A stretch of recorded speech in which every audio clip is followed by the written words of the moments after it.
ಎಲ್ಲರಿಗೂ ನಮಸ್ಕಾರ ಸ್ನೇಹಿತರೆ. ಸದಾ ಸ್ವಾತಂತ್ರ್ಯವನ್ನ ಪ್ರೀತಿಸುವ, ಜ್ಞಾನದ ದಾಹವನ್ನ ಹೊಂದಿರುವ, ಸತ್ಯದ ಹಾದಿಯಲ್ಲಿ ಸಾಗಲು ಯಾವುದಕ್ಕೂ ಅಂಜದ, ಮುಖದ ಮೇಲೆ ಸದಾ ನಗುವನ್ನ ಹೊಂದಿಕೊಂಡು ಎಲ್ಲರನ್ನ ನಗಿಸುವಂತಹ, ಆದ್ರೆ ಆ ನಗುವಿನ ಹಿಂದೆ ಜಗತ್ತಿನ ಜ್ಞಾನವನ್ನೇ ಅಡಗಿಸಿಕೊಂಡಿರುವ ವ್ಯಕ್ತಿಗಳೇ ಧನುರಾಶಿಯವರು. ಈ ಧನುಸ್ಸು ರಾಶಿಯವರು ಜೀವನ ಪರ್ಯಂತ ಹೇಗೆಲ್ಲ ಇರ್ತಾರೆ ಎಂದು ನೋಡುವುದಾದ್ರೆ, ಯಾವಾಗ್ಲೂ ಸಹ ಕಷ್ಟವಾದ ಕೆಲಸಗಳನ್ನೇ ಮಾಡ್ತಾರೆ. ಅಂದ್ರೆ ಕತ್ತೆಯ ಬೆನ್ನಿನ ಮೇಲೆ ತುಂಬಾ ಭಾರವಾದ ವಸ್ತುಗಳನ್ನ ಇರಿಸಿ ಹೇಗೆಲ್ಲ ಕೆಲಸ ಮಾಡಿಸ್ತಾರೋ ಅದೇ ರೀತಿಯಾಗಿ ಮಳೆ, ಗಾಳಿ, ಬಿಸಿಲು, ಚಳಿ ಇದ್ಯಾವುದನ್ನೂ ಲೆಕ್ಕಿಸದೆ ಕೆಲಸಗಳನ್ನ ಮಾಡ್ತಾ ಇರ್ತಾರೆ. ಅಷ್ಟು ಶ್ರಮವನ್ನ ಪಡ್ತಾರೆ. ಕಟ್ಕೊಂಡು ಯಾವಾಗ್ಲೂ ಕೆಲಸವನ್ನ ಮಾಡ್ತಾನೆ ಇರ್ತಾರೆ. ಜ್ಯೋತಿಷ್ಯ ಚಕ್ರದ 9ನೇ ರಾಶಿ ಧನುರಾಶಿ. ದೇವಗುರು ಬೃಹಸ್ಪತಿಯ ಆಡಳಿತಕ್ಕೆ ಒಳಪಟ್ಟಿರುವ ಈ ವ್ಯಕ್ತಿತ್ವದೊಳಗೆ ಯಾವ ಗುಪ್ತ ರಹಸ್ಯಗಳಿಗೆ, ಇವರ ಜೀವನದ ಗುರಿ ಏನು? ನೀವು ಧನುರಾಶಿಯವರಾಗಿದ್ದರೆ ತಪ್ಪದೆ ಪೂರ್ತಿ ವಿಡಿಯೋ ನೋಡಿ. ಜೈ ಗುರುದೇವ ಎಂದು ಕಾಮೆಂಟ್ ಮಾಡಿ. ನಮಸ್ಕಾರ ಸ್ನೇಹಿತರೆ. ರಾಶಿ ಚಕ್ರದಲ್ಲಿ ಅತ್ಯಂತ ಆಶಾವಾದಿ ಮತ್ತು ಸ್ವಾತಂತ್ರ್ಯ ಪ್ರಿಯ ರಾಶಿಯಾದ ಧನುರಾಶಿಯ ಬಗ್ಗೆ ನಾವಿಂದು ಸಂಪೂರ್ಣವಾಗಿ ತಿಳಿದುಕೊಳ್ಳೋಣ. ಧನುರಾಶಿಯ ಚಿಹ್ನೆ ಬಾಣವನ್ನ ಹಿಡಿದಿರುವ ಅರ್ಧ ಕುದುರೆ, ಅರ್ಧ ಮಾನವನ ರೂಪ.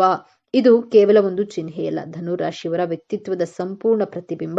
ಬಾಣವು ಯಾವಾಗ್ಲೂ ಮೇಲ್ಮುಖವಾಗಿ ಒಂದು ಗುರಿಯತ್ತ ಸಾಗುವಂತೆ ಇವರ ದೃಷ್ಟಿ ಸದಾ ಜ್ಞಾನ, ಸತ್ಯ ಮತ್ತು ಉನ್ನತ ಆದರ್ಶಗಳ ಕಡೆಗೆ ಇರುತ್ತದೆ. ಕುದುರೆಯಂತೆ ಇವರು ಸ್ವಾತಂತ್ರ್ಯವನ್ನ ಬಯಸ್ತಾರೆ. ಒಂದೇ ಕಡೆ ಕಟ್ಟಿ ಹಾಕಿದ್ರೆ ಇವರಿಗೆ ಉಸಿರುಗಟ್ಟದಂತೆ ಆಗುತ್ತದೆ. ಇವರನ್ನ ಅರ್ಥ ಮಾಡಿಕೊಳ್ಳುವುದು ಸುಲಭವಲ್ಲ. ಯಾಕಂದ್ರೆ ಇವರಲ್ಲಿ ಪ್ರಾಣಿಯಂತಹ ಅಗಾಧ ಶಕ್ತಿ ಮತ್ತು ಮನುಷ್ಯನಂತಹ ಜ್ಞಾನದ ಹುಡುಕಾಟ ಎರಡೂ ಇರುತ್ತದೆ. ಈ ರಾಶಿಯ ಅಧಿಪತಿ ಗುರುದೇವ ಬೃಹಸ್ಪತಿ. ಬೃಹಸ್ಪತಿಯು ಜ್ಞಾನ, ವಿಸ್ತಾರ, ಅದೃಷ್ಟ ಮತ್ತು ತತ್ವಶಾಸ್ತ್ರದ ಕಾರಕ. ಹಾಗಾಗಿಯೇ ಧನುರಾಶಿಯವರಿಗೆ ಹುಟ್ಟಿನಿಂದಲೇ ಜ್ಞಾನದ ಹಸಿವು, ಆಶಾವಾದ ಮತ್ತು ಪ್ರಾಮಾಣಿಕತೆ ರಕ್ತದಲ್ಲಿಯೇ ಬಂದಿರುತ್ತೆ. ಇವರು ತಾವು ನಂಬಿದ ಸತ್ಯಕ್ಕಾಗಿ ಜಗತ್ತನ್ನೇ ಎದುರು ಹಾಕಿಕೊಳ್ಳಲು ಹಿಂಜರಿಯೋದಿಲ್ಲ. ಮೇಲ್ನೋಟಕ್ಕೆ ಇವರು ಬಹಳ ಅಜಾಗರೂಕರು, ಬೇಜವಾಬ್ದಾರಿ ಮತ್ತು ಮನಸ್ಸಿಗೆ ಬಂದಂತೆ ಕಠೋರವಾಗಿ ಮಾತನಾಡುವವರು ಎಂದು ಕಾಣಿಸಬಹುದು.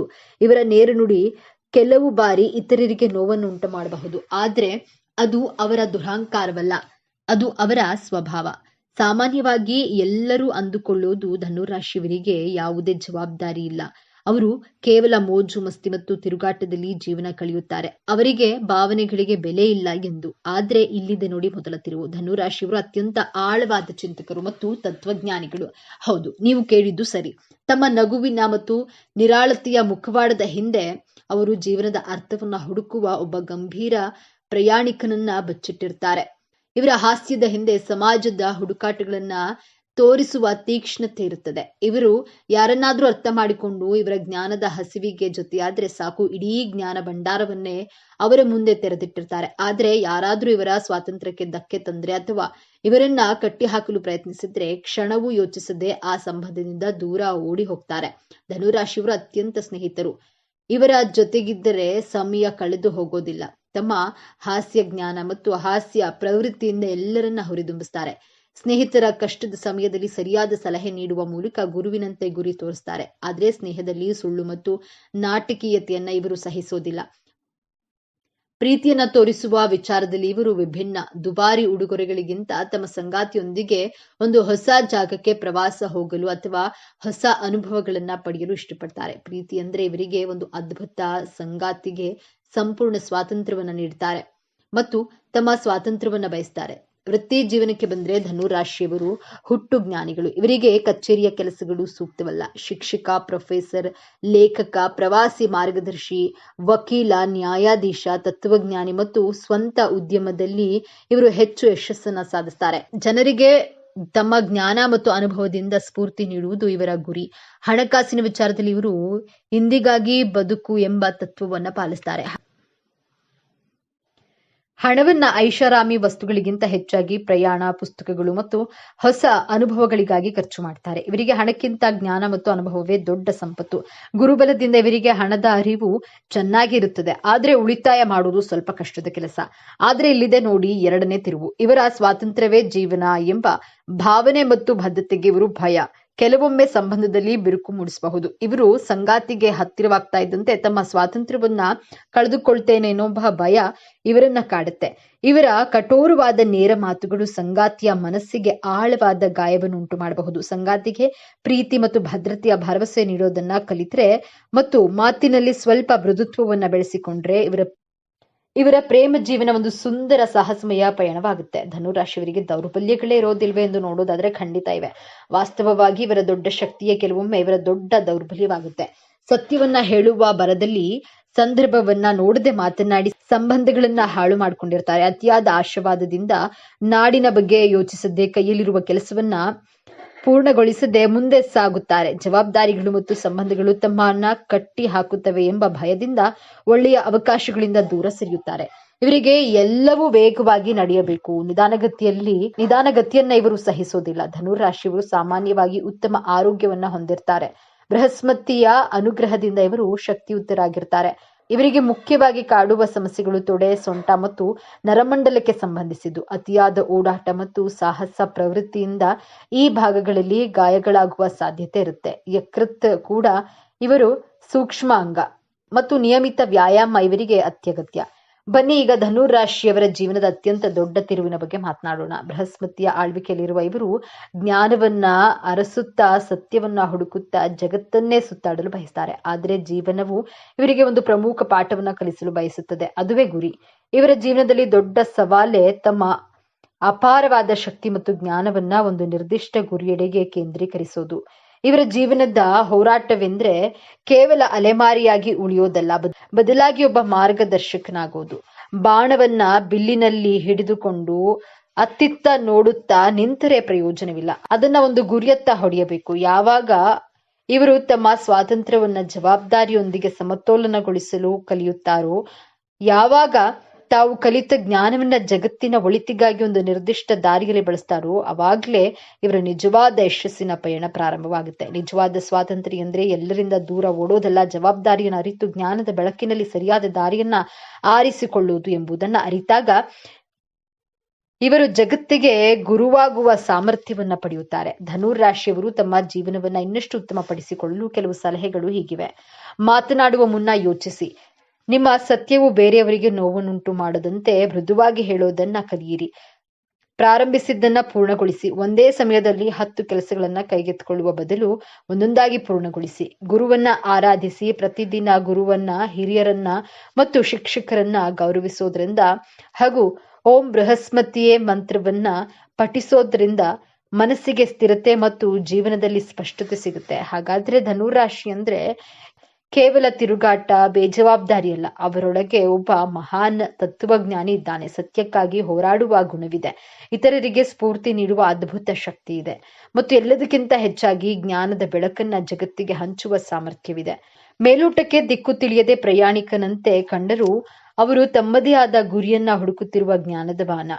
ಮುಂದಿನ ಸದಾ ಸ್ವಾತಂತ್ರ್ಯವನ್ನ ಪ್ರೀತಿಸುವ, ಜ್ಞಾನದ ದಾಹವನ್ನ ಹೊಂದಿರುವ, ಸತ್ಯದ ಹಾದಿಯಲ್ಲಿ ಸಾಗಲು ಯಾವುದಕ್ಕೂ ಅಂಜದ, ಮುಖದ ಮೇಲೆ ಸದಾ ನಗುವನ್ನ ಹೊತ್ತುಕೊಂಡು ಎಲ್ಲರನ್ನ ನಗಿಸುವ, ಆದರೆ ಆ ನಗುವಿನ ಹಿಂದೆ ಜಗತ್ತಿನ ಜ್ಞಾನವನ್ನೇ ಅಡಗಿಸಿಕೊಂಡಿರುವಂತಹ ವ್ಯಕ್ತಿಗಳೇ ಧನುರಾಶಿಯವರು.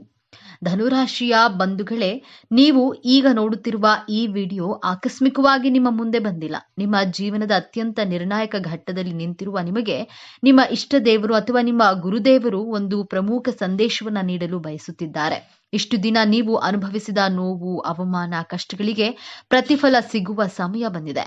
ನಿಮ್ಮ ಜೀವನದ ದಿಕ್ಕು ಯಶಸ್ಸಿನ ಉತ್ತುಂಗಕ್ಕೆ ಏರುತ್ತದೆ ಅಥವಾ ಮತ್ತೆ ಪಾತಾಳಕ್ಕೆ ಕುಸಿಯುತ್ತದೆಯೇ? ಈಗ ನಿಮ್ಮ ಭವಿಷ್ಯವನ್ನ ನಿರ್ಧರಿಸಲಿವೆ. ಈ ಸಮಯದಲ್ಲಿ ನಿಮಗೆ ಎದುರಾಗಲಿರುವಂತಹ ದೊಡ್ಡ ಕಠಿಣ ಸವಾಲು ಯಾವುದು, ಅದರಿಂದ ನೀವು ಪಾರಾಗೋದು ಹೇಗೆ ತಿಳಿಯಲು ಈ ವಿಡಿಯೋವನ್ನ ಸಂಪೂರ್ಣವಾಗಿ ನೋಡಿ. ಯಾಕಂದ್ರೆ ಇದು ನಿಮಗಾಗಿ ಬಂದಿರುವ ದೈವಿಕ ಸಂದೇಶ. ಹಾಗೆ ಜೈ ಗುರು ರಾಘವೇಂದ್ರ ಅಂತ ಕಾಮೆಂಟ್ ಮಾಡಿ, ಹಾಗೆ ವಿಡಿಯೋನ ಲೈಕ್ ಮಾಡಿ. ಮೊದಲಿಗೆ ಇಷ್ಟು ದಿನ ನೀವು ಕಷ್ಟಪಟ್ಟಿದ್ದು ಯಾಕೆ ಎಂದು ತಿಳಿಯೋಣ. ಕಳೆದ ಕೆಲವು ವರ್ಷಗಳಿಂದ, ವಿಶೇಷವಾಗಿ ಈ ವರ್ಷದ ಆರಂಭದಿಂದ ನೀವು ಅನುಭವಿಸಿದ ಯಾತನೆ ಅಷ್ಟಿಷ್ಟಲ್ಲ. ಶನಿ ಮಹಾತ್ಮನ ಪ್ರಭಾವದಿಂದ ನೀವು ಅನುಭವಿಸಿದ ಕಷ್ಟಗಳು ಒಂದೆರಡಲ್ಲ. ಹೇಳಿಕೊಳ್ಳಲಾಗದ ನೋವು, ಕಾರಣವೇ ಇಲ್ಲದ ಅಪವಾದಗಳು, ಕೈಗೆ ಬಂದ ತುತ್ತು ಬಾಯಿಗೆ ಬಾರದ ಸ್ಥಿತಿ, ಆರ್ಥಿಕವಾಗಿ ಎಷ್ಟೊಂದು ಮುಗ್ಗಟ್ಟು ಎದುರಿಸಿದ್ದೀರಿ. ಎಂದರೆ ನಾಳೆ ಎನ್ನುವ ಚಿಂತೆ ನಿಮ್ಮನ್ನ ರಾತ್ರಿ ನಿದ್ದೆ ಮಾಡಲು ಬಿಡಲಿಲ್ಲ. ನಿಮ್ಮದಲ್ಲದ ತಪ್ಪಿಗೆ ನೀವು ಅವಮಾನ ಎದುರಿಸಬೇಕಾಯ್ತು. ನೀವು ಎಲ್ಲರಿಗೂ ಒಳ್ಳೆಯದನ್ನೇ ಬಯಸಿದ್ರೂ ಜನ ನಿಮ್ಮನ್ನ ತಪ್ಪು ತಿಳಿದುಕೊಂಡ್ರು.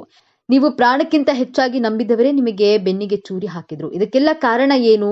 ನಿಮ್ಮ ಪ್ರಯತ್ನದಲ್ಲಿ ಯಾವುದೇ ದೋಷವಿರಲಿಲ್ಲ. ಆದ್ರೆ ನಿಮ್ಮ ರಾಶಿಯ ಮೇಲೆ ಶನಿ ಮಹಾತ್ಮನ ಹಿಡಿತ ನಿಮ್ಮನ್ನ ಅಕ್ಷರಶಃ ಹಿಂಡಿ ಹಿಪ್ಪೆ ಮಾಡಿತ್ತು. ಇದು ನಿಮ್ಮ ಜೀವನದ ಒಂದು ಅಗ್ನಿ ಪರೀಕ್ಷೆ ಆಗಿತ್ತು. ದೇವರು ನಿಮ್ಮನ್ನ ಶುದ್ಧ ಚಿನ್ನವನ್ನಾಗಿ ಮಾಡಲು ಇಷ್ಟೆಲ್ಲ ಪರೀಕ್ಷೆಗಳನ್ನ ಕೊಟ್ಟನು. ಆದ್ರೆ ಆ ಕಷ್ಟದ ದಿನಗಳು, ಆ ಕರಾಳ ಅಧ್ಯಾಯ ಈಗ ಮುಗಿಯುವ ಹಂತಕ್ಕೆ ಬಂದಿದೆ. ಹೌದು, ಈ ಸಮಯವನ್ನ ನಿಮ್ಮ ಜೀವನದ ಸುವರ್ಣ ಯುಗ ಎಂದು ಬರೆದಿಟ್ಕೊಳ್ಳಿ. ನಿಮ್ಮ ರಾಶ್ಯಾಧಿಪತಿಯಾದ ಗುರುಬಲದ ಸಂಪೂರ್ಣ ಕೃಪೆ ಮತ್ತು ನೀವು ಪಟ್ಟ ಶ್ರಮಕ್ಕೆ ಶನಿದೇವನು ಈಗ ಪ್ರತಿಫಲವನ್ನ ನೀಡಲು ಸಿದ್ಧನಾಗಿದ್ದಾನೆ. ನಿಮ್ಮ ಜೀವನದ ಪ್ರತಿಯೊಂದು ಕ್ಷೇತ್ರವು ಹೇಗೆ ಅದ್ಭುತವಾಗಿ ಬದಲಾಗುತ್ತೆ ಎಂದು ಈಗ ಒಂದೊಂದಾಗಿ ನೋಡೋಣ. ಮೊದಲನೇದಾಗಿ ನಿಮ್ಮ ವೃತ್ತಿ ಜೀವನ. ಎಷ್ಟೋ ದಿನಗಳಿಂದ ಒಂದೇ ಜಾಗದಲ್ಲಿ ಕೂತು ಎಷ್ಟೇ ಪ್ರಾಮಾಣಿಕವಾಗಿ ದುಡಿದ್ರೂ ನಿಮಗೆ ಪ್ರಶಂಸೆ ಸಿಗ್ಲಿಲ್ಲ, ಪ್ರಮೋಷನ್ ಕೂಡ ಸಿಗ್ಲಿಲ್ಲ. ನಿಮ್ಮ ಮೇಲಾಧಿಕಾರಿಗಳು ನಿಮ್ಮ ಜ್ಞಾನವನ್ನ ಗುರುತಿಸಲೇ ಇಲ್ಲ. ಆದ್ರೆ ಈ ಉತ್ತಮ ಸಮಯದಲ್ಲಿ ಗ್ರಹಗಳ ಸಂಚಾರವು ನಿಮ್ಮ ವೃತ್ತಿ ಸ್ಥಾನವನ್ನ ಅತ್ಯಂತ ಬಲಪಡಿಸುತ್ತದೆ.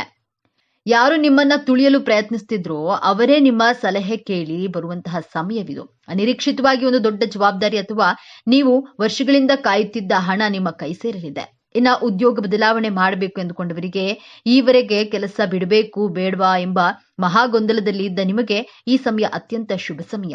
ನಿಮಗೆ ಬರುವ ಹೊಸ ಉದ್ಯೋಗದ ಅವಕಾಶ ನೀವು ಕನಸಿನಲ್ಲೂ ನಿರೀಕ್ಷೆ ಮಾಡೋದಕ್ಕಿಂತ ದೊಡ್ಡ ಮಟ್ಟದಲ್ಲಿರುತ್ತೆ. ಸಂಬಳ, ಹುದ್ದೆ ಎರಡರಲ್ಲಿಯೂ ದೊಡ್ಡ ಏರಿಕೆಯನ್ನ ಕಾಣ್ತೀರಿ. ವಿದೇಶಕ್ಕೆ ಹೋಗುವ ಪ್ರಯತ್ನದಲ್ಲಿದ್ರೆ, ವೀಸಾ ನಿರೀಕ್ಷೆಯಲ್ಲಿದ್ರೆ ಶುಭ ಸುದ್ದಿ ಸಿಗಲಿದೆ, ನಿಮ್ಮ ಕಿವಿಗೆ ಬೀಳಲಿದೆ. ಸರ್ಕಾರಿ ಉದ್ಯೋಗಕ್ಕಾಗಿ ಪರೀಕ್ಷೆ ಬರೆದು ಕಾಯುತ್ತಿರುವವರಿಗೆ ನಿಮ್ಮ ಹೆಸರು ಪಟ್ಟಿಯಲ್ಲಿ ಬರುವ ಸಾಧ್ಯತೆ ಸ್ಪಷ್ಟವಾಗಿ ಕಾಣ್ತಿದೆ. ಧೈರ್ಯವಾಗಿ ಮುನ್ನುಗ್ಗಿ ಯಶಸ್ಸು ನಿಮ್ಮದೇ. ಎರಡನೆಯದಾಗಿ ಶತ್ರುಗಳ ಕಾಟ ಮತ್ತು ಕೋರ್ಟ್ ಕಚೇರಿ ವಿಚಾರಗಳು. ನಿಮ್ಮ ಬೆನ್ನ ಹಿಂದೆ ಮಾತನಾಡುವವರು, ನಿಮ್ಮ ಏಳಿಗೆಯನ್ನ ಸಹಿಸದ ಗುಪ್ತ ಶತ್ರುಗಳು, ನಿಮ್ಮ ವಿರುದ್ಧವೇ ಪಿತೂರಿ ಮಾಡಿರುವವರಿಂದ ನೀವು ಬಹಳಷ್ಟು ನೊಂದಿದ್ದೀರಿ. ಆದ್ರೆ ಈ ಸಮಯದಲ್ಲಿ ನಿಮ್ಮ ರಾಶ್ಯಾಧಿಪತಿ ಗುರು ದೈವಿಕ ನ್ಯಾಯವನ್ನ ಒದಗಿಸ್ತಾನೆ. ಆ ಶತ್ರುಗಳು ತಾವಾಗಿಯೇ ನಾಶವಾಗ್ತಾರೆ. ಅವರ ನಿಜ ಬಣ್ಣ ಎಲ್ಲರ ಮುಂದೆ ಬಯಲಾಗುತ್ತೆ. ನಿಮಗೆ ಕೆಟ್ಟದ್ದು ಬಯಸಿದವರು ಅವರೇ ದೊಡ್ಡ ಕಷ್ಟಕ್ಕೆ ಸಿಲುಕೋದನ್ನ ನೀವು ನಿಮ್ಮ ಕಣ್ಣಾರೆ ಕಾಣ್ತೀರಿ. ನಿಮ್ಮ ಮೇಲಿದ್ದ ದೃಷ್ಟಿದೋಷ, ನಕಾರಾತ್ಮಕ ಶಕ್ತಿಗಳು ಸಂಪೂರ್ಣವಾಗಿ ದೂರವಾಗಲಿವೆ. ಇನ್ನ ಆಸ್ತಿ ವಿವಾದ, ಸುಳ್ಳು ಕೇಸುಗಳು ಅಥವಾ ವಿಚ್ಛೇದನ ಹಂತದ ಕೋರ್ಟ್ ಕಚೇರಿ ವಿಚಾರಗಳು ಸಿಲುಕಿ ವರ್ಷಗಳಿಂದ ಅಲೆದು ನಿಮ್ಮ ಸಮಯ, ಹಣ ಮತ್ತು ಮಾನಸಿಕ ನೆಮ್ಮದಿ ಎಲ್ಲವೂ ಹಾಳಾಗಿತ್ತು. ಆದ್ರೆ ಇದೀಗ ದೈವಿಕ ನ್ಯಾಯ ನಿಮ್ಮ ಪರವಾಗಿ ನಿಲ್ಲಲಿದೆ. ಕೇಸಿನಲ್ಲಿ ನಿಮಗೆ ಜಯ ಸಿಗೋದು ನಿಶ್ಚಿತ. ನಿಮ್ಮ ಮೇಲಿದ್ದ ಅಪವಾದಗಳು ಸುಳ್ಳು ಎಂದು ಸಾಬೀತಾಗುತ್ತೆ. ನಿಮ್ಮ ಆಸ್ತಿ, ನಿಮ್ಮ ಗೌರವ ನಿಮಗೆ ಮರಳಿ ಸಿಗಲಿದೆ. ಮೂರನೆಯದಾಗಿ ಗಂಡ ಹೆಂಡತಿ ಸಂಬಂಧ. ಸಣ್ಣ ಸಣ್ಣ ವಿಷಯಕ್ಕೂ ಜಗಳ, ಅನಗತ್ಯ ಮನಸ್ತಾಪ, ಇಬ್ಬರ ನಡುವೆ ಮೂರನೇ ವ್ಯಕ್ತಿಯ ಪ್ರವೇಶದಿಂದ ಸಂಬಂಧವು ಹಳಸಿ ಹೋಗಿತ್ತು. ವಿಚ್ಛೇದನದ ಅಂಚಿಗೆ ತಲುಪಿದ. ಆದ್ರೆ ಈ ಶುಭ ಸಮಯದಲ್ಲಿ ನಿಮ್ಮ ರಾಶ್ಯಾಧಿಪತಿ ಗುರುವು ನಿಮ್ಮಿಬ್ಬರ ನಡುವಿನ ಪ್ರೀತಿಯನ್ನ ಮತ್ತೆ ಚಿಗುರಿಸ್ತಾನೆ. ಗುರುಬಲದಿಂದಾಗಿ ನಿಮ್ಮ ನಡುವಿನ ಎಲ್ಲಾ ತಪ್ಪು ತಿಳುವಳಿಕೆಗಳು ದೂರವಾಗಿ ಅನ್ಯೋನ್ಯತೆ ಹೆಚ್ಚಾಗುತ್ತೆ. ನಿಮ್ಮ ಸಂಬಂಧ ಮತ್ತೆ ಮೊದಲಿನಂತೆ ಮಧುರವಾಗಲಿದೆ. ಇನ್ನು ಮದುವೆಯಾಗದ ಧನುರಾಶಿಯ ಯುವಕ ಯುವತಿಯರಿಗೆ ನೀವು ಕನಸಿನಲ್ಲೂ ಎಣಿಸಿದಂತಹ ಉತ್ತಮವಾದ ವಿದ್ಯಾವಂತ ದೈವಿಕ ಸಂಬಂಧವನ್ನ ಕೂಡಿ ಬರಲಿದೆ. ನಿಮ್ಮ ಮದುವೆ ನಿಶ್ಚಯವಾಗುವ ಎಲ್ಲಾ ಸಂಭವವಿದೆ. ಹಾಗೆಯೇ ಸಂತಾನ ಭಾಗ್ಯಕ್ಕಾಗಿ ಎಷ್ಟೋ ವರ್ಷಗಳಿಂದ ಕಾಯುತ್ತಿದ್ದ ದಂಪತಿಗಳಿಗೆ ವೈದ್ಯರ ಬಳಿ ಅಲೆದು ಸಾಕಾಗಿ ಪೂಜೆ ವ್ರತಗಳನ್ನ ಮಾಡಿ ಕಣ್ಣೀರು ಹಾಕಿದ್ದೀರಿ. ನಿಮ್ಮ ಈ ನೋವಿನ ಕಣ್ಣೀರಿಗೆ ಈಗ ಬೆಲೆ ಸಿಗಲಿದೆ. ಸಂತಾನ ಕಾರಕನಾದ ಗುರುವು ನಿಮ್ಮ ಪಂಚಮ ಸ್ಥಾನವನ್ನ ಬಲಪಡಿಸ್ತಾನೆ. ನಿಮ್ಮ ಮನೆಯಲ್ಲಿ ತೊಟ್ಟಿಲು ತೂಗುವ ಶುಭ ಸುದ್ದಿ ನಿಮ್ಮ ಕಿವಿಗೆ ಬೀಳಲಿದೆ. ನಾಲ್ಕನೆಯದಾಗಿ ನಿಮ್ಮ ಮಕ್ಕಳ ವಿದ್ಯಾಭ್ಯಾಸ. ನಿಮ್ಮ ಮಕ್ಕಳ ಹಠಮಾರಿತನ, ಓದಿನಲ್ಲಿ ಗಮನ ಇಲ್ಲದಿರುವುದು ಅಥವಾ ಅವರ ಆರೋಗ್ಯದ ಬಗ್ಗೆ ನಿಮಗೆ ದೊಡ್ಡ ಚಿಂತೆಯಾಗಿತ್ತು. ಅವರು ದಾರಿ ತಪ್ಪುತ್ತಿದ್ದರೆ ಎಂಬ ಭಯ ನಿಮ್ಮನ್ನ ಕಾಡ್ತಿತ್ತು. ಆದ್ರೆ ಇದೀಗ ನಿಮ್ಮ ಮಕ್ಕಳಲ್ಲಿ ಅದ್ಭುತವಾದ ಸಕಾರಾತ್ಮಕ ಬದಲಾವಣೆಗಳನ್ನ ಕಾಣ್ತೀರಿ. ಅವರೇ ಜವಾಬ್ದಾರಿಯಿಂದ ಓದಲು ಪ್ರಾರಂಭಿಸ್ತಾರೆ. ಉನ್ನತ ಶಿಕ್ಷಣಕ್ಕಾಗಿ ಅವರು ಬಯಸಿದ್ದ ಕಾಲೇಜಿನಲ್ಲಿ ಸೀಟು ಸಿಗಲಿದೆ. ಅವರ ಆರೋಗ್ಯದಲ್ಲಿ ಚೇತರಿಕೆ ಕಂಡು ಬರುವ, ಅವರ ನಡವಳಿಕೆಯಲ್ಲಿ ಸಕಾರಾತ್ಮಕ ಬದಲಾವಣೆ ಕಂಡು ಸಮಾಜದಲ್ಲಿ ನಿಮಗೊಂದು ಹೆಮ್ಮೆ ಮತ್ತು ಗೌರವ ತಂದು ಕೊಡ್ತಾರೆ. ನಿಮ್ಮ ಚಿಂತೆ ದೂರವಾಗಲಿದೆ. ಐದನೆಯದಾಗಿ ನಿಮ್ಮ ಆರ್ಥಿಕ ಸ್ಥಿತಿ. ಇದು ಅತ್ಯಂತ ಪ್ರಮುಖವಾದ ಬದಲಾವಣೆ. ನೀವು ನಂಬಿಕೊಟ್ಟ ಸಾಲ, ನಿಮ್ಮ ಒಳ್ಳೆಯತನವನ್ನೇ ಬಳಸಿಕೊಂಡು ಆಪ್ತರಿಗೆ ಕೊಟ್ಟ ಹಣ ವಾಪಸ್ ಬಾರದೆ ನಿಮಗೆ ಮೋಸ ಹೋಗಿದ್ರೆ, ಆ ಹಣ ಇನ್ನೇನು ಬರೋದೇ ಇಲ್ಲ ಎಂದು ನೀವು ಕೈ ಚೆಲ್ಲಿದ್ರೆ ಆದರೆ ಈಗ ಯಾರು ನಿಮ್ಮಿಂದ ಹಣ ಪಡೆದಿದ್ರು ಅವರೇ ನಿಮ್ಮನ್ನ ಹುಡುಕಿಕೊಂಡು ಬಂದು ನಿಮ್ಮ ಹಣವನ್ನ ವಾಪಸ್ ಕೊಡುವ ಚಮತ್ಕಾರ ನಡೆಯಲಿದೆ. ಅಥವಾ ಕಾನೂನಿನ ಮೂಲಕವಾದ್ರೂ ನಿಮ್ಮ ಹಣ ನಿಮ್ಮ ಕೈ ಸೇರೋದು ಖಂಡಿತ. ಇಷ್ಟೇ ಅಲ್ಲ, ಅನಿರೀಕ್ಷಿತ ಧನಾಗಮನ, ಆರ್ಥಿಕ ಸಂಕಷ್ಟದಿಂದ ತತ್ತರಿಸಿ ಹೋಗಿದ್ದ ನಿಮಗೆ ಈಗ ನೀವು ನಿರೀಕ್ಷೆ ಮಾಡದ ಮೂಲಗಳಿಂದ ಬಹುಶಃ ಹಳೆಯ ಹೂಡಿಕೆಯ ಮೂಲಕ ಅಥವಾ ಪಿತ್ರಾರ್ಜಿತ ಆಸ್ತಿಯ ಪಾಲು ದೊರೆಯುವ ಮೂಲಕ ದೊಡ್ಡ ಮೊತ್ತದ ಹಣದ ಹರಿವು ಬರಲಿದೆ. ನಿಮ್ಮ ಎಲ್ಲಾ ಸಾಲಗಳು ತೀರಿ ನೀವು ಸಾಲ ಮುಕ್ತರಾಗುವ ಸಮಯವಿದು. ಲಕ್ಷ್ಮೀ ದೇವಿಯು ನಿಮ್ಮ ಮನೆಯಲ್ಲಿ ಸ್ಥಿರವಾಗಿ ನೆಲೆಸ್ತಾಳೆ. ವ್ಯಾಪಾರ ವ್ಯವಹಾರದಲ್ಲಿ ಸತತ ನಷ್ಟ ಅನುಭವಿಸಿ ಇನ್ನೇನು ಮುಚ್ಚಿಬಿಡಬೇಕು ಎನ್ನುವ ಸ್ಥಿತಿಯಲ್ಲಿದ್ದ ನಿಮಗೆ ಈಗ ಪೂರ್ವಜನ್ಮ ನೀಡಲಿವೆ. ನಿಮ್ಮ ವ್ಯಾಪಾರಕ್ಕೆ ಹೊಸ ಪಾಲುದಾರರು ಸಿಗಬಹುದು ಅಥವಾ ನಿಮ್ಮ ಹೊಸ ಆಲೋಚನೆಯೊಂದು ದೊಡ್ಡ ಮಟ್ಟದಲ್ಲಿ ಯಶಸ್ಸು ಕಾಣಬಹುದು. ಗ್ರಾಹಕರ ಸಂಖ್ಯೆ ಹೆಚ್ಚಾಗಿ ನಿಮ್ಮ ಲಾಭವು 10 ಪಟ್ಟು ಹೆಚ್ಚಾಗಲಿದೆ. ಇಷ್ಟೆಲ್ಲ ಅದ್ಭುತ ಯಶಸ್ಸು, ಹಣ, ಗೌರವ, ಸಂಬಂಧಗಳು ಎಲ್ಲವೂ ನಿಮ್ಮದಾಗಲಿದೆ. ಆದ್ರೆ ನಿಮ್ಮ ಮುಂದೆ ಒಂದು ಅತ್ಯಂತ ಕಷ್ಟಕರವಾದ ಸವಾಲು ಕೂಡ ಎದುರಾಗುತ್ತದೆ. ಈ ಸವಾಲನ್ನ ನೀವು ಗೆಲ್ಲಲೇಬೇಕು. ಆ ಸವಾಲು ಹೊರಗಿನಿಂದ ಬರುವುದಿಲ್ಲ, ಅದು ನಿಮ್ಮ ಶತ್ರುಗಳಿಂದ ಬರೋದಿಲ್ಲ, ಅದು ನಿಮ್ಮ ಒಳಗಿನಿಂದಲೇ ಬರುತ್ತೆ. ಆ ಸವಾಲೇ ನಿಮ್ಮ ಅತಿಯಾದ ನಂಬಿಕೆ ಮತ್ತು ಹಣದ ಅಜಾಗರೂಕತೆ. ಹೌದು, ಧನುರಾಶಿಯವರೇ, ನಿಮ್ಮ ರಾಶಿಯಾಧಿಪತಿ ಗುರು. ನಿಮಗೆ ಒಳ್ಳೆಯ ಮನಸ್ಸು, ಎಲ್ಲರನ್ನ ಬೇಗ ನಂಬಿ ಬಿಡ್ತೀರಿ. ಕಳೆದ ವರ್ಷದಲ್ಲಿ ಇದೇ ಕಾರಣಕ್ಕೆ ನೀವು ಮೋಸ ಹೋಗಿದ್ದೀರಿ. ಈಗ ಅನಿರೀಕ್ಷಿತ ಯಶಸ್ಸು, ಹಣ, ಅಧಿಕಾರ ನಿಮ್ಮ ಕೈಗೆ ಬಂದಾಗ ನೀವು ಮತ್ತೆ ಹಳೆಯ ತಪ್ಪುಗಳನ್ನೇ ಮಾಡುವ ಸಾಧ್ಯತೆ ಇದೆ. ಯಾರ್ಯಾರು ನಿಮಗೆ ಮೋಸ ಮಾಡಿದ್ದರೋ ಅವರೇ ಬಂದು ಮತ್ತೆ ಒಳ್ಳೆಯ ಮಾತನಾಡಿದರೆ ನೀವು ಮತ್ತೆ ಅವರನ್ನ ನಂಬಿ ಬಿಡಬಹುದು. ಕೈಗೆ ಬಂದ ಹಣವನ್ನ ಸರಿಯಾಗಿ ಉಳಿಸದೆ ಅತಿಯಾದ ಆತ್ಮವಿಶ್ವಾಸದಿಂದ ಬೇರೆ ಕಡೆ ಹೂಡಿಕೆ ಮಾಡಿ ಅಥವಾ ಬೇರೆಯವರಿಗೆ ಜವಾಬ್ದಾರಿ ಇಲ್ಲದೆ ಮಾತು ಕೊಟ್ಟು ಮತ್ತೆ ಸಂಕಷ್ಟಕ್ಕೆ ಸಿಲುಕುವ ಅಪಾಯವಿದೆ. ಈ ಒಂದು ದೊಡ್ಡ ತಪ್ಪಿನಿಂದ ನಿಮ್ಮ ಕೈಗೆ ಬಂದ ಭಾಗ್ಯವೆಲ್ಲವೂ ನಿಮ್ಮನ್ನ ಬಿಟ್ಟು ಹೋಗುವ ಅಪಾಯವಿದೆ. ಯಶಸ್ಸು ಪಡೆಯುವುದು ಎಷ್ಟು ಮುಖ್ಯವೋ ಅದನ್ನು ಉಳಿಸ್ಕೊಳ್ಳೋದು ಅದಕ್ಕಿಂತಲೂ ಮುಖ್ಯ. ಈ ಅಜಾಗರೂಕತೆ ಮತ್ತು ಬೇಗ ನಂಬುವ ಸ್ವಭಾವವೇ ನೀವು ಎದುರಿಸುವ ಅತಿ ದೊಡ್ಡ ಸಮಸ್ಯೆ. ಹಾಗಾದ್ರೆ ಈ ದೊಡ್ಡ ಸಮಸ್ಯೆಯಿಂದ ಪಾರಾಗುವುದು ಹೇಗೆ? ಈ ಯಶಸ್ಸನ್ನ ಶಾಶ್ವತವಾಗಿ ಉಳಿಸ್ಕೊಳ್ಳೋದು ಹೇಗೆ? ಪರಿಹಾರ ತುಂಬಾ ಸರಳ, ಆದ್ರೆ ಇದನ್ನ ನೀವು ಅತ್ಯಂತ ಶ್ರದ್ಧೆಯಿಂದ ಪಾಲಿಸಬೇಕು. ಮೊದಲನೆಯದಾಗಿ ಯೋಚಿಸಿ ನಿರ್ಧರಿಸಿ. ಯಾರಾದ್ರೂ ಬಂದು ಹಣ ಕೇಳಿದ್ರೆ ಅಥವಾ ದೊಡ್ಡ ಆಫರ್ ಕೊಟ್ರೆ ಅಥವಾ ನೀವು ಯಾರಿಗಾದ್ರೂ ಮಾತು ಕೊಡುವ ಮೊದಲು 1 ದಿನ ಸಮಯ ಕೊಡಿ ಎಂದು ಹೇಳಿ ಆತುರದ ನಿರ್ಧಾರಗಳನ್ನ ಸಂಪೂರ್ಣವಾಗಿ ನಿಲ್ಲಿಸಿ. ಎರಡನೆಯದಾಗಿ ನಿಮ್ಮ ರಾಶಿಯಾಧಿಪತಿಯಾದ ಗುರುವಿನ ಕೃಪೆಗಾಗಿ ಪ್ರತಿ ಗುರುವಾರ ಹತ್ತಿರದ ದೇವಸ್ಥಾನಕ್ಕೆ, ವಿಶೇಷವಾಗಿ ದತ್ತಾತ್ರೇಯ, ಸಾಯಿಬಾಬಾ ಅಥವಾ ರಾಘವೇಂದ್ರ ಸ್ವಾಮಿಗಳ ದೇವಸ್ಥಾನಕ್ಕೆ ಹೋಗಿ ಅಥವಾ ಹಸಿದವರಿಗೆ ಕಡಲೆಬೇಳೆ ಅಥವಾ ಬಾಳೆಹಣ್ಣನ್ನ ದಾನ ಮಾಡಿ. ಇದು ನಿಮ್ಮ ಬುದ್ಧಿಯನ್ನ ಚುರುಕಾಗಿಸಿ ಸರಿಯಾಗಿ ನಿರ್ಧಾರವನ್ನ ತೆಗೆದುಕೊಳ್ಳುವ ಶಕ್ತಿ ನೀಡುತ್ತೆ. ಮೂರನೆಯದಾಗಿ ಕೃತಜ್ಞತೆ. ನಿಮಗೆ ಯಶಸ್ಸು ಸಿಕ್ಕಾಗ, ಹಣ ಬಂದಾಗ ಅದನ್ನ ತಲೆಗೆ ಏರಿಸಿಕೊಳ್ಬೇಡಿ. ತಕ್ಷಣ ನಿಮ್ಮ ಇಷ್ಟ ದೇವರನ್ನ ಅಥವಾ ಗುರುವನ್ನ ಮನಸ್ಸಿನಲ್ಲಿ ಸ್ಮರಿಸಿ, ಇದೆಲ್ಲ ನಿಮ್ಮ ಕೃಪೆ, ನನ್ನದಲ್ಲ ಎಂದು ಕೃತಜ್ಞತೆ ಸಲ್ಲಿಸಿ. ಯಶಸ್ಸು ಬಂದಾಗ ತಲೆಬಾಗಿರಿ. ಈ ಒಂದು ವಿನಯವಂತಿಕೆ ನಿಮ್ಮ ಎಲ್ಲಾ ಭಾಗ್ಯವನ್ನ ನಿಮ್ಮ ಬಳಿಯೇ ಉಳಿಸುತ್ತದೆ.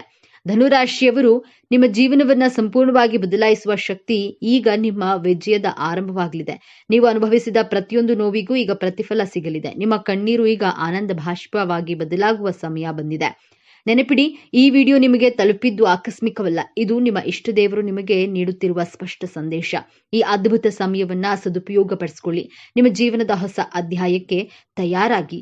ನಿಮ್ಮ ನಂಬಿಕೆಯ ಸಂಕೇತವಾಗಿ ನಿಮ್ಮ ಜೀವನ ಬದಲಾಗಬೇಕು ಎನ್ನುವ ಸಂಕಲ್ಪದೊಂದಿಗೆ ತಪ್ಪದೆ ನಿಮ್ಮ ಕುಲದೇವರ ಅಥವಾ ನಿಮ್ಮ ಇಷ್ಟದೇವರ ಹೆಸರನ್ನ ಕಾಮೆಂಟ್ ಮಾಡಿ. ಆ ಭಗವಂತನು ನಿಮ್ಮನ್ನ ಸದಾ ಕಾಪಾಡಲಿ. ಸರ್ವೇ ಜನ ಸುಖಿನೋ ಭವತು. ಇದೇ ತರಹದ ಜ್ಯೋತಿಷ್ಯಕ್ಕೆ ಸಂಬಂಧಪಟ್ಟಂತಹ ವಿಡಿಯೋ ನೋಡಲು ನಮ್ಮ ಚಾನೆಲ್ಗೆ ಸಬ್ಸ್ಕ್ರೈಬ್ ಆಗಿ, ವಿಡಿಯೋ ಲೈಕ್ ಮಾಡಿ, ಶೇರ್ ಮಾಡಿ.